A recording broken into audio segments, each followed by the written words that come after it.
Allah adalah kasih dan barang siapa tetap berada dalam kasih, ia tetap berada dalam Allah dan Allah di dalam dia.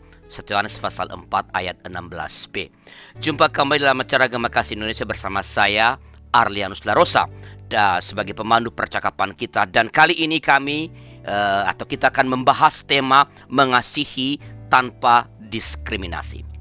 Sahabat, kita semua mengetahui bahwa mengasihi adalah panggilan utama dari orang-orang yang percaya kepada Allah di dalam Kristus Yesus.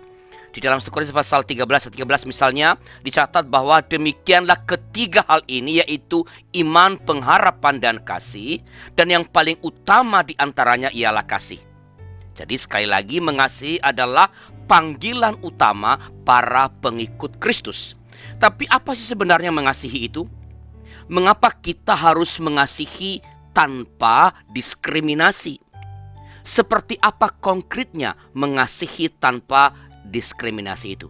Nah, untuk menjawab pertanyaan ini dan juga pertanyaan lain tentunya telah ada di studio Pendeta Purboyo Seleradea. Beliau adalah seorang pendeta GKI, melayani di GKI Pondok Indah dan sekarang menjadi anggota dari Komisi Kependetaan Sinode GKI. Selamat datang Pak Purboyo.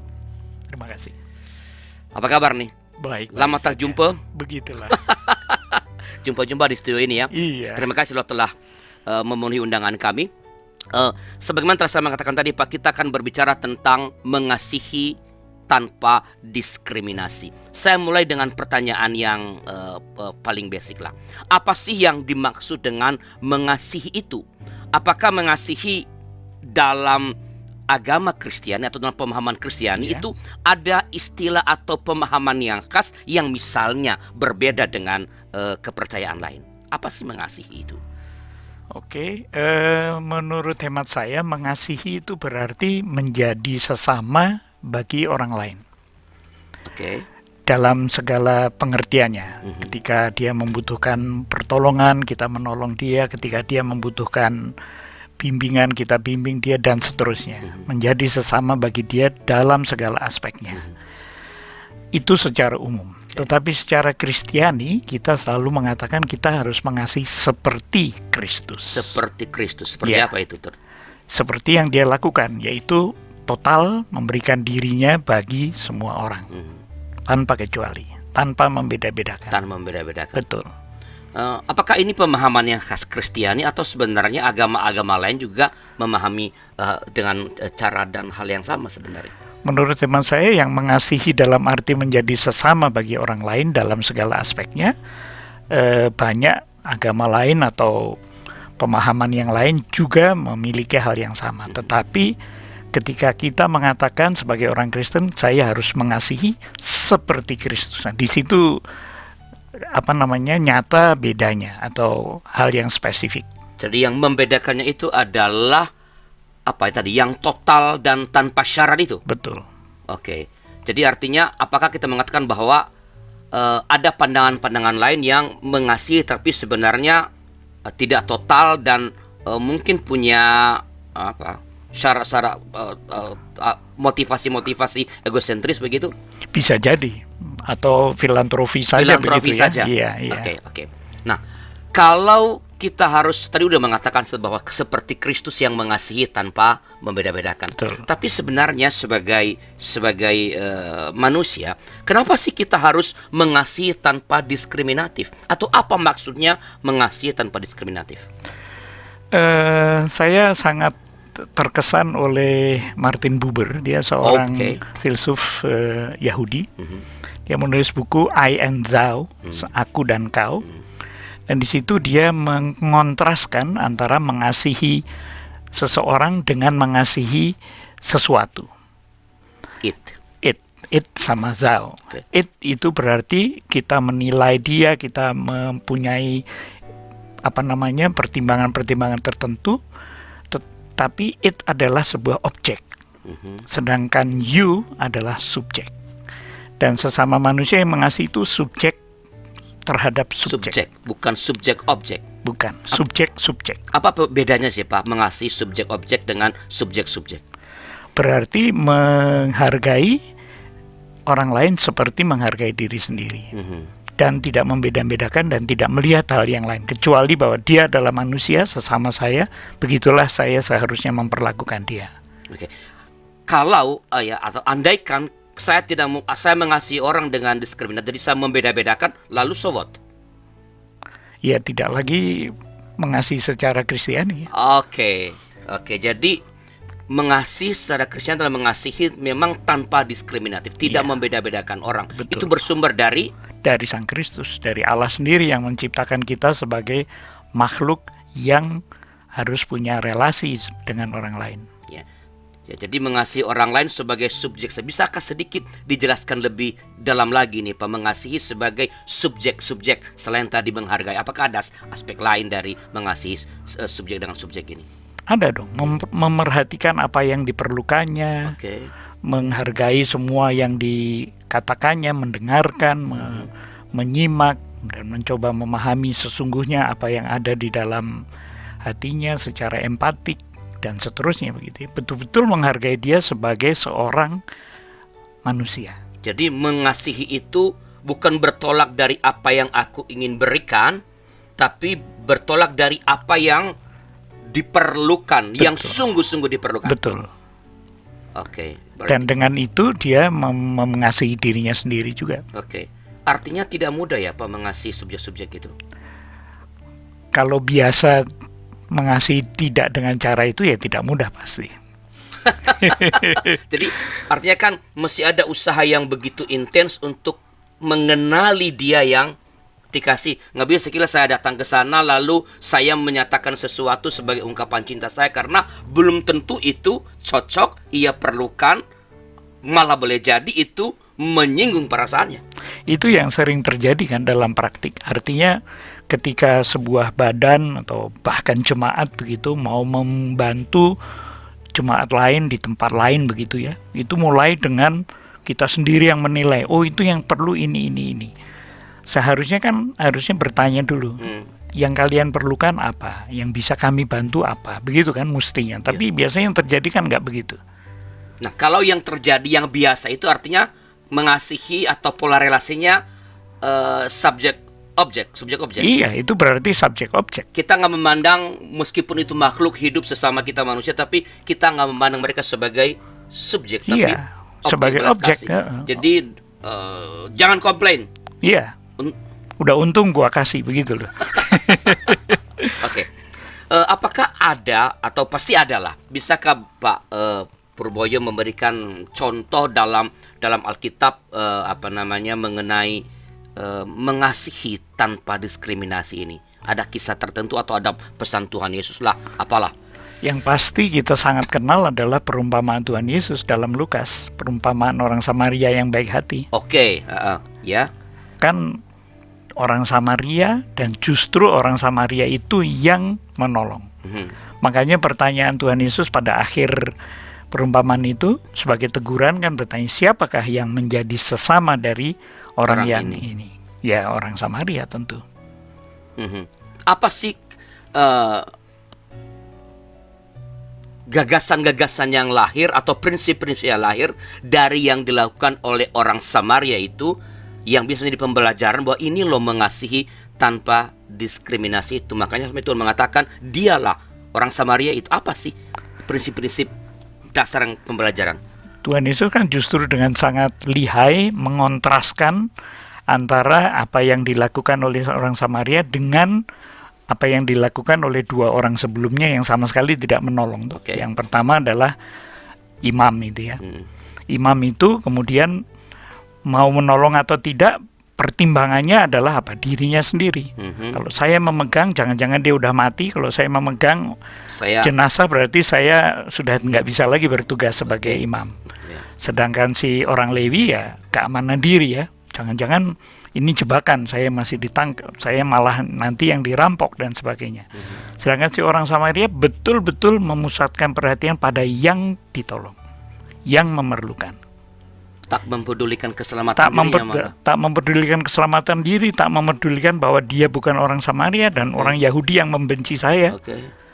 Dia hanya lihat ini seorang korban dan harus ditolong. Dan menolongnya all out ya.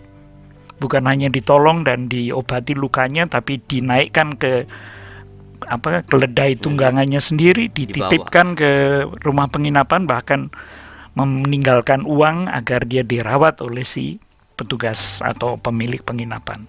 Ini kan pribadi atau karakter yang sangat menakjubkan ya Pak. Itu apa sih yang memberi keberanian? Kalau coba kita bayangkan ya, apa sih yang memberi keberanian atau apa yang mendorong orang Samaria itu bisa bertindak begitu lepas? Bisa jebakan kan? Betul, bisa dihajar kan? Betul. Dan ini musuh gitu loh. Apa sih? Menurut saya ya naluri kemanusiaan. Naluri kemanusiaan. Iya. Ini adalah sesama saya yang mengalami malapetaka dan membutuhkan pertolongan. Jadi memandang setiap orang adalah sesama itu yang mendorong dia untuk menempuh risiko toh? Betul, menempuh risiko, bahkan berani menjembatani kebencian, bahkan biasanya kan dia yang didiskriminasi dan dia berhasil menjembatani itu, menyeberangi itu, dan tetap melihat si orang Yahudi yang dirampok ini sebagai sesamanya yang harus dikasihi, yang harus ditolong.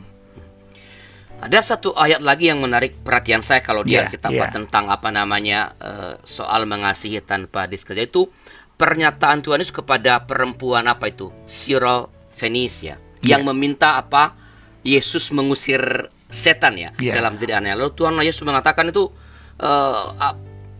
biarlah anak-anak kenyang dahulu, sebab tidak patut mengambil roti yang disediakan bagi anak-anak dan melemparkannya kepada anjing. Ini kan rada diskriminatif ya. Dan bukan hanya rada kurang sopan nih pernyataan Tuhan Yesus. Memang kesannya ya. Kesan yang muncul. Tapi kalau memang kita hanya membaca bagian itu lepas dari konteks ayat-ayat sebelumnya, memang begitu. Tapi kan di konteks sebelumnya Yesus mengingatkan bahwa semua orang itu dihargai, dicintai oleh Tuhan. Di ayat-ayat sebelumnya. Dan kemudian pada bagian itu saya sendiri memahaminya sebagai bukan misalnya begini. Saya bilang kamu kok begitu sih? Dengan nada begitu, dengan kamu jangan begitu sambil senyum, itu beda loh ya. Ketika dia mengatakan, Yesus mengatakan lebih apakah enggak sayang kalau harusnya untuk anak-anak diberikan kepada anjing, tapi dengan kata-kata yang ramah. Dan menurut saya tujuan Yesus adalah sebetulnya mau mengejar pada si wanita itu, ini benar-benar percaya nggak sih dia? Dan ternyata betul. Dan dia mengatakan jawaban yang sangat jitu tuh. Bahkan anjing pun boleh makan remah-remah yang jatuh dari meja tuannya. Jadi pernyataan Tuhan Yesus yang seolah-olah diskriminatif itu bukan dimaksudkan untuk pernyataan diskriminatif, sebaliknya, tetapi untuk menguji ketulusan, menguji motivasi dari dari perempuan ini, iman si perempuan itu. Dan akhirnya justru Yesus menunjukkan bahwa cinta kasih Allah di dalam dia itu melampaui batas-batas ini orang Kanaan dan sebagainya ya. Dan itu mestinya membantah kecurigaan kita bahwa itu diskriminasi. Buktinya Yesus akhirnya menolong. Oke Pak Purwo, kita akan lanjutkan percakapan kita ini nanti setelah pesan-pesan berikut ini. Baik.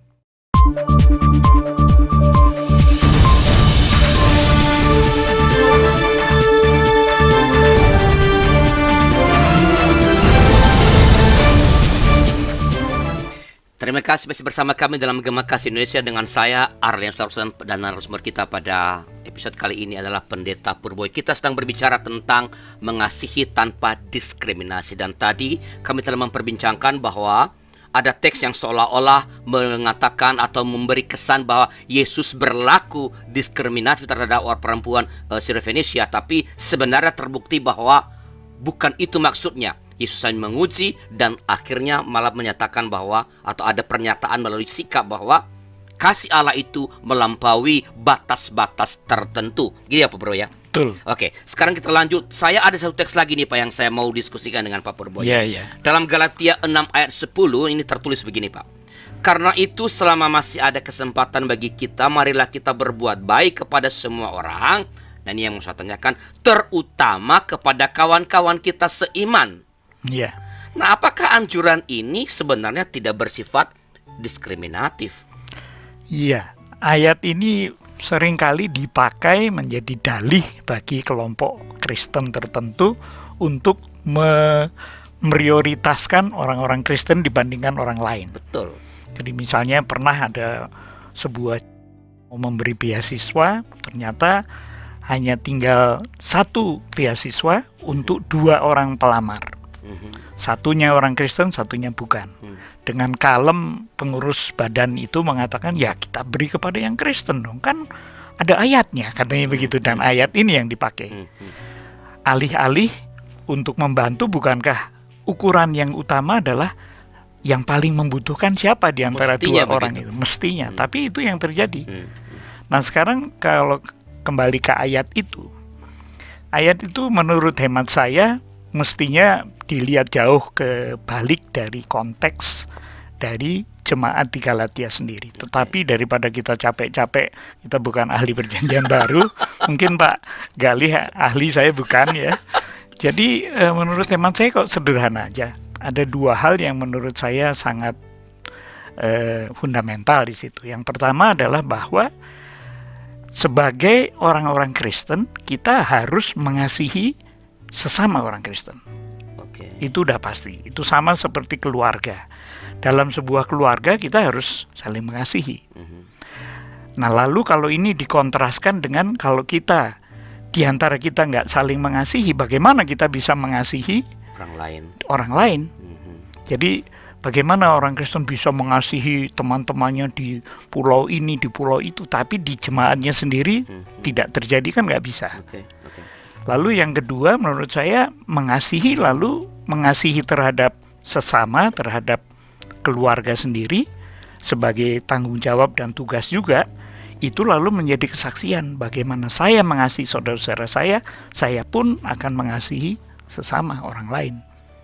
Dan itu harus menjadi semacam bukti kesaksian bahwa ini memang komunitas yang saling mengasihi.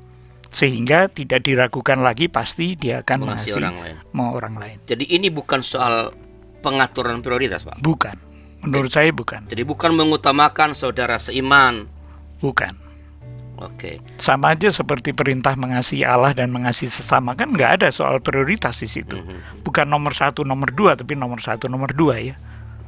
Jadi dalam waktu yang bersamaan. Persis ya. Jadi tetapi memang harus mulai dari yang terdekat untuk menjadi jemaat, menjadi contoh begitu atau bagaimana? Iya, tapi simultaneously ya. Jadi nggak ini dulu baru ini ya, bersama-sama. Dengan saya mengasihi sesama saya, sesama kelompok saya, keluarga saya menjadi kesaksian dari sebuah komunitas yang saling mengasihi. Sehingga jelas motivasinya, jelas kemudian yang bisa diharapkan oleh orang lain. Dan sekaligus kemudian harus mengasihi juga orang yang di luar keluarganya. Ini semacam sebutlah pernyataan bahwa bagaimana mungkin orang lain meyakini kita mengasihi mereka dengan tulus kalau dengan orang yang terdekat dengan kita pun tidak. Iya. Itu ya maksudnya. Jadi bukan mendiskriminasi yang berbeda dari kita. Bukan. Sama seperti saya mengasihi sesama dan mengasihi Tuhan, kan nggak ada yang harus didahulukan. Jadi orang lain akan yakin bahwa kita ini dapat mengasihi mereka ketika mereka melihat bahwa kita adalah komunitas yang benar, saling mengasihi. Exactly. Nah, tapi kan sebenarnya Pak, tidak mudah mengasihi tanpa diskriminatif. Tadi kan di kisah tadi yang seorang Samaria tadi, orang yang menurut kitab kehidupan keagamaannya lebih oke mestinya dari sudut tertentu malah tidak melakukannya. Nah, apa sih yang menghalangi kita untuk dapat mengasihi tanpa diskriminasi, Pak? Yang bisa menghalangi menurut saya ya pementingan diri sendiri, hal-hal yang lain yang dipertimbangkan untuk diri, itu yang paling berbahaya menurut saya. Lalu pengkategorian orang lain menurut kita. Oke. Dan sebetulnya itu sedang, kalau dalam pemahamannya Buber tadi, sedang memperlakukan orang lain sebagai objek dan bukan sebagai subjek. Oke. Jadi kita terhalang atau dapat terhalang ketika kita mulai membuat kategorisasi Betul. terhadap orang-orang yang ada di sekitar kita. Betul. Dan kemudian menilai yang mana yang patut dikasih, mana yang tidak, atau mana yang harus lebih dan mana yang kurang dikasih.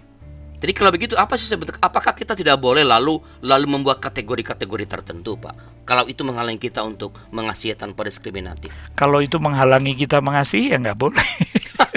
Apakah saya nggak boleh mengatakan, oh saya saya orang Nias, Bapak orang Jawa, dia orang Tionghoa, ini orang Batak. Apakah kategori saya semacam itu lalu tidak perlu kita lakukan? Tidak perlu memang. Tidak perlu. Menurut saya tidak perlu. Kalau harus bikin begitu agak susah tuh, saya sama istri saya, Anda sama istri Anda, ya nggak? Istrimu kan bukan orang Nias ya. Kan susah itu. Ya saya masih lumayan lah, agak-agak putih kelihatannya. Oke, jadi membuat kategori-kategori, mengklasifikasi manusia itu menghalangi kita untuk mengasihi tanpa diskriminasi. Nah, kalau begitu mungkin bisa kembali dari belajar orang Samaria. Apa yang dapat mendorong kita supaya kita mengasihi orang itu dengan bebas tanpa mengkategori-kategorikan tadi, Pak? Ya, pada orang Samaria sih menurut saya kita nggak bisa membuat analisis yang mendalam tentang itu karena itu kan perumpamaan ya. Tetapi buat kita, menurut saya, yang bisa menolong kita adalah bagaimana kita meneladani Kristus ya dalam mengasihi. Dan kalau kita melihat kisah-kisah Tuhan Yesus terhadap orang-orang yang membutuhkan uluran tangannya, membutuhkan kehangatan kasihnya, maka kita akan melihat bahwa Tuhan Yesus melampaui semua batas-batas itu. Menerobos tembok-tembok ya, kalau pakai istilahnya Rasul Paulus juga dan Ibrani, menerobos tembok-tembok itu, berani menerobos itu, karena kita yang mendirikan tembok-tembok itu, dan itu yang diterobos oleh Tuhan Yesus. Ya, jadi kembali ke tadi, berarti prinsipnya adalah meneladani Kristus. Betul. Apakah itu bisa dikatakan, kalau saya ubah kalimat, apakah orang yang mengasihi dengan mengkategori tadi tidak pantas disebut sebagai pengikut Kristus? Ya, nggak berani bilang begitu. Tapi yang jelas dia tidak melakukan apa yang dilakukan Kristus ya. Sebab Kristus tidak membuat kategori-kategori itu. Jadi ini bukan pilihan ya? Bukan. Ini sifatnya imperatif. Imperatif. Jadi setiap orang yang percaya kepada Allah di dalam Kristus harus mengasihi seperti Kristus. Tanpa diskriminatif. Tanpa sekat. Tanpa sekat. Memperlakukan orang lain betul-betul sebagai subjek. Bagaimana terhadap orang yang memperlakukan kita secara diskriminatif? Kayak tadi kan kita kan nggak bisa analisis tadi kan si orang Samaria. Tapi kan ia itu mengasihi orang yang membenci, yang mendiskriminasi dirinya. Ini bagaimana itu, Pak? Ya, dan ternyata si orang Samaria berhasil kan? Ya, gimana itu? Karena dia betul-betul melihat si orang yang dirampok itu sebagai sesamanya. Tanpa embel-embel, dia orang Yahudi, dia yang suka menista saya atau melecehkan saya, tidak. Dia tidak lihat itu, dia lihat adalah orang yang perlu pertolongan. Apa yang bisa membuat kita, ini kita kan masih dengan darah dan daging ini, Pak. Apa yang dapat, atau apakah ada latihan atau apa tertentu yang bisa membuat kita tidak mengingat-ingat perlakuan orang lain terhadap kita, atau tak mengkategorikan orang dalam kelompok tertentu, sehingga kita bisa mengasihi tanpa diskriminasi? Ya, memang selalu butuh proses ya. Nggak mungkin kita tiba-tiba menjadi mengasihi tanpa diskriminasi. Sebab pada hakikatnya kita punya kecenderungan untuk hanya melihat, hanya memerhatikan, dan hanya memprioritaskan yang sekelompok dengan kita. Itu kecenderungan kita. Itu secara psikologis, sosiologis memang begitu ya. Ini sama-sama kepala hitam ya. Setelah kepala hitam, tapi dia orang Nias, saya orang Jawa, begitu kan? Itu kecenderungan kita. Nah, justru kita harus belajar itu. Kalau kita memang percaya kepada Kristus, ya harus meniru dia, meneladani dia, dan berusaha untuk betul-betul melepaskan diri dari tembok-tembok yang kita dirikan di sekitar diri kita sendiri. Ini soal kemauan berarti ya? Betul. Soal kesediaan. Keberanian juga. Just do it. Ya. Bagaimana menurut Pak Purboyo melihat perkembangan entah kekristenan, entah keindonesiaan kita ini sekarang? Apakah mengasihi tanpa diskriminasi ini cukup kuat enggak terjadi di tengah-tengah komunitas entah Kristiani, entah apalagi komunitas kita sebagai bangsa ini? Justru itu yang menurut saya harus ditingkatkan, karena justru ketika kita didiskriminasikan, kita harus menunjukkan bahwa kita tidak mendiskriminasikan.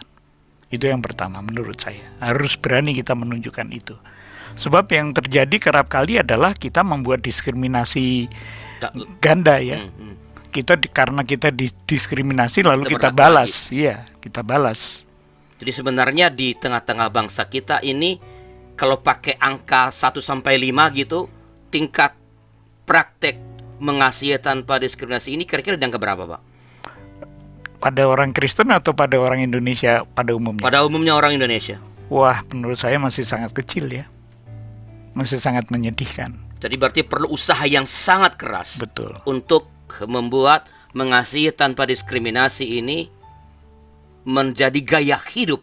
Iya, dan orang Kristen harus mulai dengan dirinya sendiri. Iya. Dan orang Kristen mesti berusaha keras terhadap justru mereka yang mendiskriminasi mereka. Ya, tidak mudah ya, Pak. Tidak, ya, sama sekali tidak. Ya. Oke, berarti memang perlu usaha yang sangat keras. Baik Pak Purboyo, menarik sekali percakapan kita bahwa kita perlu mengasihi tanpa diskriminasi. Tapi waktu kita terbatas. Sebelum saya mengakhiri segmen ini, apakah ada atau sebutlah pesan-pesan pastoral kepada umat atau kepada semua pemirsa kita mengenai pokok percakapan kita kali ini, dan secara khusus dalam kaitannya dengan yang tadi Pak Pur mengatakan, ya prakteknya itu masih sangat kecil di tengah-tengah bangsa kita. Silakan Pak. Ya, saudara-saudara yang saya hormati dan saya kasihi, menurut hemat saya, Tuhan memanggil kita semua tanpa kecuali untuk mengasihi tanpa diskriminasi, untuk mengasihi semua orang tanpa kecuali, untuk memperlakukan setiap orang sebagai pribadi yang punya perasaan, yang punya keinginan, yang punya dambaan hati dan semuanya. Dan kita harus menunjukkannya justru karena kita orang Kristen, karena kita meniru, meneladani Tuhan Yesus.